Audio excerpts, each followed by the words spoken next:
and welcome back to another Cooks the Books with moi. Today I'm going to be cooking from this book, which is relatively new. It's called Comfort, and it is the new book from Ottolenghi. Now, it's important to note here that Ottolenghi, while he is one man, Yotam Ottolenghi, his empire is also made up of lots of incredibly talented individuals.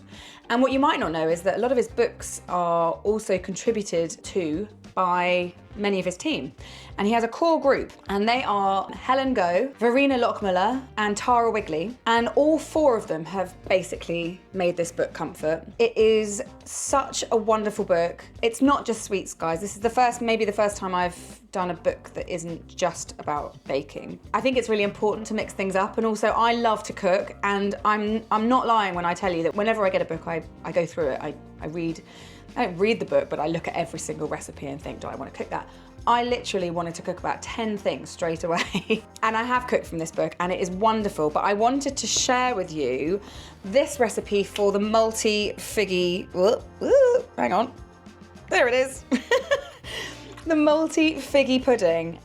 I love a pudding, and this looks like a kind of self-saucing vibe, which I love, because not only do you get to eat them like warm, it means you don't have to like make an extra sauce, and the oven does all the work, and it's just great. And this one looks like all sort of caramelly and fudgy and yummy. And it's got figs in it, it's got chocolate in it, it's got malt powder in it, and these are all things that I really like.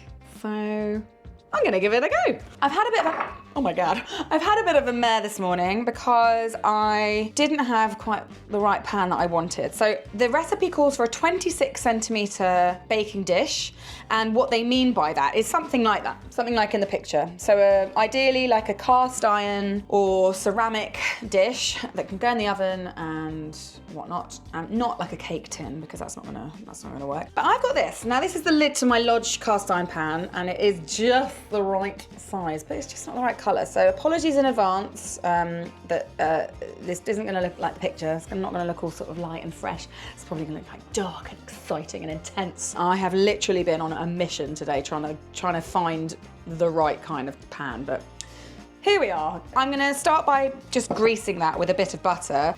So that's my greased, buttered baking dish.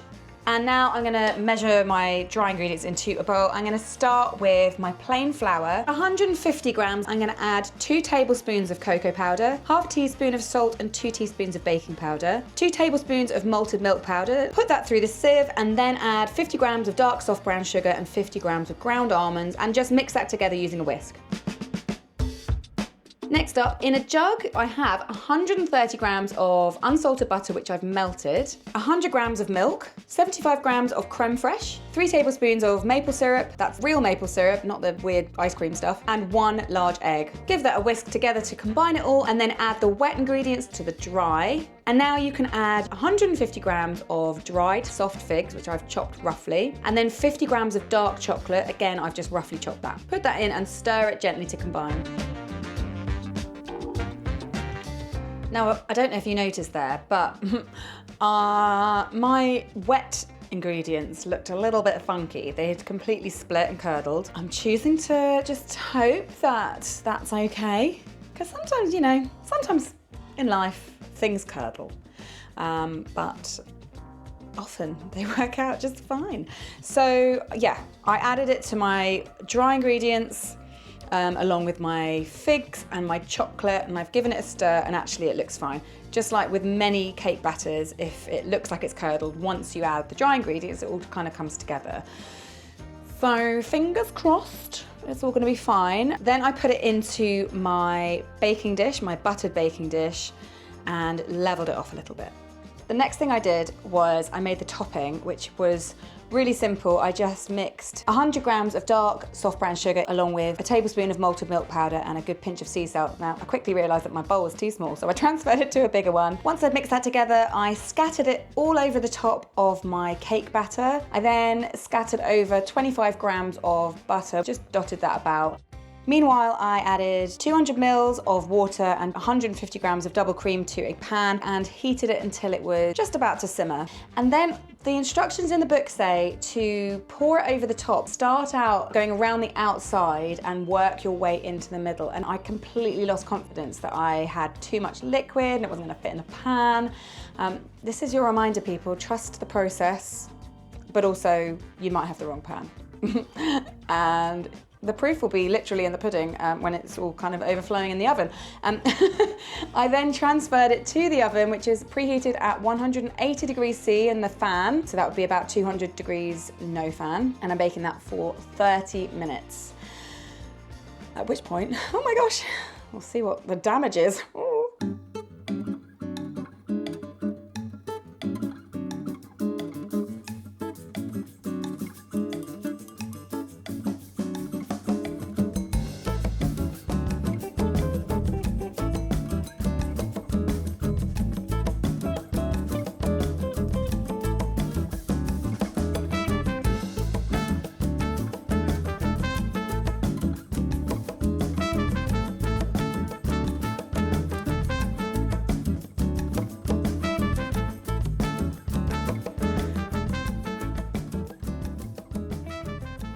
Would you look at that, guys?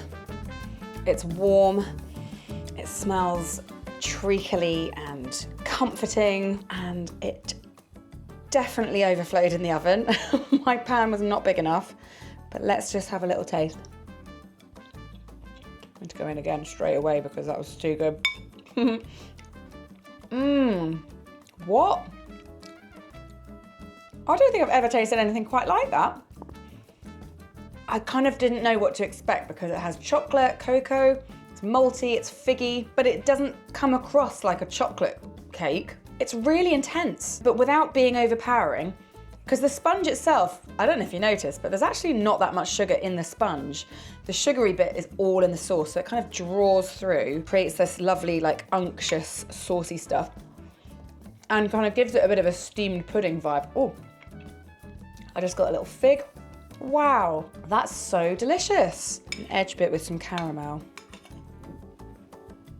Whoa, that's so crazy because it doesn't, even though I just got a big mouthful of chocolate, it doesn't taste like chocolate cake. It just tastes like a really rich, warm from within, comforting, delicious dessert. And it's so soft and so like melt in the mouth. Like it does feel really rich, but it also feels manageable. You know, because like sometimes a big wodge of this sort of thing can make you like, but I don't know, I'm doing all right so far. Helen suggests you serve it with creme fraiche, which is lovely and tangy and light and creamy, and some toasted almonds as well. Oh, I actually can't get enough.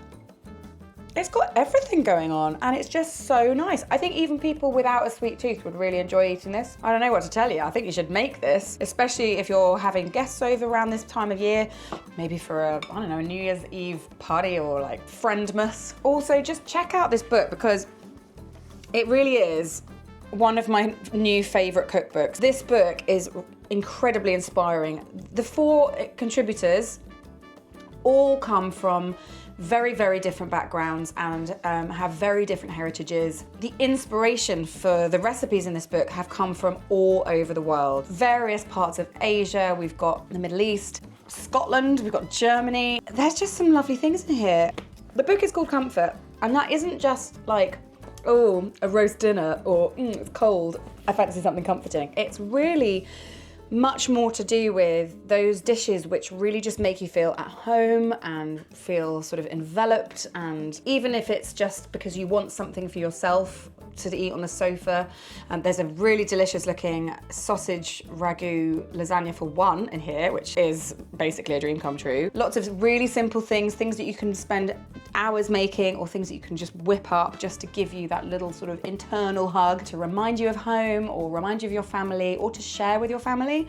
It's just such a lovely book, and the pudding section isn't massive, but there are some great things in there, from Dutch apple cake to chocolate orange mousse, Verena's Back to Childhood marble cake, a vegan Texas tray bake. Simple, comforting, delicious, full of memory, full of like love. I love this book and I'm a big fan of all 4 people, but Helen is my pal. And Helen, if you're watching, I love you. Thank you all so much for giving us this book. I bet you if you pick this up in the bookshop and have a little flick through it, you will be like, okay, I've got to have this. Please let me know if you are a fan, if you've already got this book. It's one of many Ottolenghi books that you can find. Obviously Ottolenghi is a bit of a legend. He's even in like a Loyal Kana song. I think he's got a song called Ottolenghi, which is pretty cool. No one's written a song about me yet. Or have you? Not that I'm aware of, anyway. Whew, well, there's nobody home, so I don't have anyone to share this with. Shall I have an impromptu dinner party? Maybe I will. Just serving dessert. I think that's okay. I hope you've enjoyed this video. I hope you have enjoyed the look of this recipe. Please give it a go. Let me know how you get on in the comments below. And if you want to follow me, it's @itsjemmawilson. That's it from me. I'll see you later. Bye.